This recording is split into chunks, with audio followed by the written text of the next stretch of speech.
শিক্ষার্থীরা এইচএসসি যারা পরীক্ষা দিতে চাচ্ছেন বা এইচএসসি পড়তেছে সেই এইচএসসির কমার্সের ছাত্রদের জন্য খুবই একটা উপকারী একটা ক্লাস করাবো, যে 5 মিনিটে শিখবেন কিভাবে অংশীদারি অঙ্কের মতো উত্তোলনের সুদ নির্ণয় করতে হয়। তাহলে তোমরা একটু মনে রাখো, সামনে যারা বসে আছে একটু ফলো করো। সামনে বসে আছে রাফসান, তুলি, তমা, আকাশ, প্রিন্স, তৃষা, সবাই একটু মনোযোগ দিয়ে আমার ক্যালকুলেটরে লক্ষ্য করো। আর দূর থেকে যে সকল শিক্ষার্থী বসে আছে তারাও লক্ষ্য করো আমাকে। তাহলে প্রথমে দেখো যে অংশীদার হিসাবে কি উত্তোলন সুদ নির্ণয় করতে হয়। তাহলে প্রতি মাসের প্রথমে উত্তোলন করলে সুদ হবে 6.5 মাস, 6.5 মাস। প্রতি মাসের মাঝামাঝি উত্তোলন করলে সুদ হবে 6 মাসের। প্রতি মাসের শেষে উত্তোলন করলে সুদ হবে 5.5 অর্থাৎ 5.5 মাস।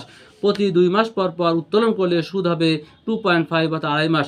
প্রতি 3 মাস পর পর উত্তোলন করলে সুদ হবে 1.5 মাস অর্থাৎ 1.5 মাস।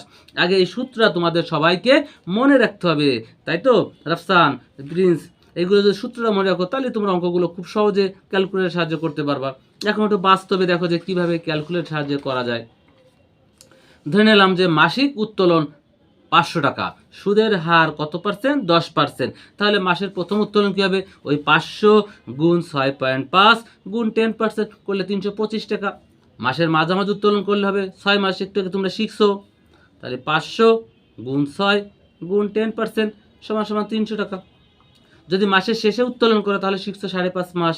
তাহলে 500 গুণ 5.5 গুণ 10% করলে 275 টাকা আসতেছে। তোমরা যদি 2 মাস পর পর উত্তোলন করো তাহলে হবে 2.5 মাস। তাহলে 500 গুণ 2.5 গুণ 10% 125 টাকা।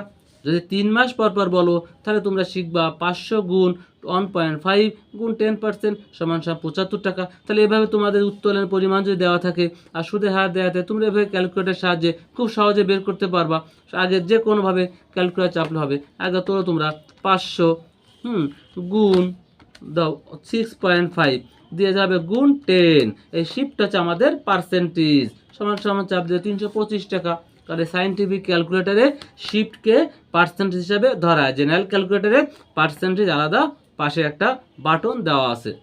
ওকে, তোমরা অবশ্যই তোমরা এটা মনে রাখবা এবং বিভিন্ন ছাত্রছাত্রীদেরকে তোমরা শেয়ার করে দেবা। তাহলে তারা উত্তোলনের সুদ নিয়ে তাদের আর জীবনে কখনো সমস্যা হবে না।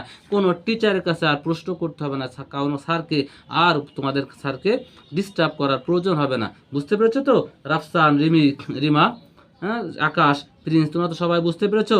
তাহলে তোমরা অবশ্যই কালকে এবার বাসায় সমস্ত অংশীদার অঙ্কগুলো দেখবে। ওকে, তোমরা ভালো থাকো, সুস্থ থাকো, এটাই আমাদের কামনা।